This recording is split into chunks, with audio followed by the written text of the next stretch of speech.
My presentation today is about effective storytelling. Effective storytelling is to be able to communicate both stories, lessons, moods, anything you can think of to your audience. So my first question is, have you ever had a dream? Yes. Every dream that you've had may have been inspired by someone else. In this case, we call it an inspirational story. An inspirational story is not limited to just anybody you look up to, not anybody that's, popular or famous.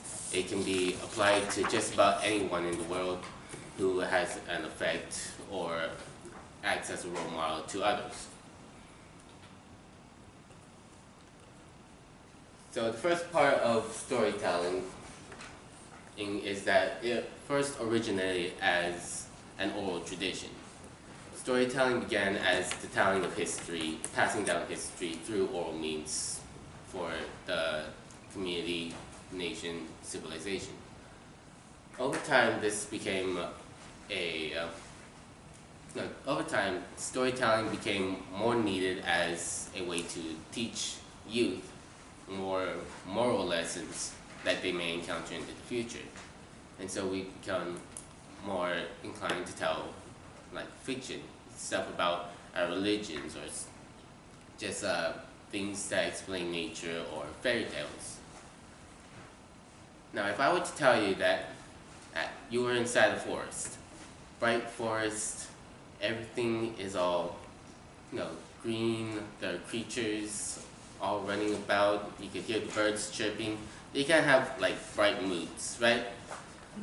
Except if I were to tell you something like it was nighttime and you were walking through a forest and you're gonna hear crows instead of chirping, you're gonna feel more ominous.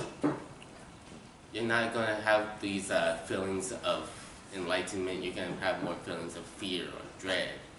This is a powerful impact of storytelling through using your emotional means, through either stuff you have once experienced before, or it's through the storyteller's conveyance of how such things can affect you. And now today we have storytelling applications in literature. Our literature comprising the Scarlet Letter or stuff we know today. I don't know what's popular today, but we all know stuff like, The City of Glass or Divergent. Anyway, these are all stories of coming of age, or we're teaching new lessons. We have all our nursing rhymes. So storytelling has a lot of different applications. Now, through these applications, we build perspectives. These perspectives are applied not applied, but they are built over time into our subconscious as a correlation effect. We can love a story such as something about Beauty and the Beast maybe. We hear this tale of a princess falling in love with an animal, a beast, who fights for her, isn't actually all that bad.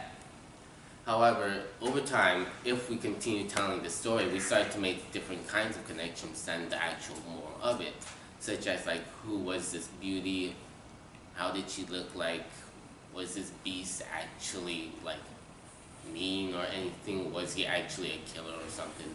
Who knows, but pretty much from how we connect these different dots, we start creating these stereotypes of actual people we meet. These stereotypes, I'm sure we've all been a part of them. They include such things as racial slurs or generalizations that are incredibly untrue.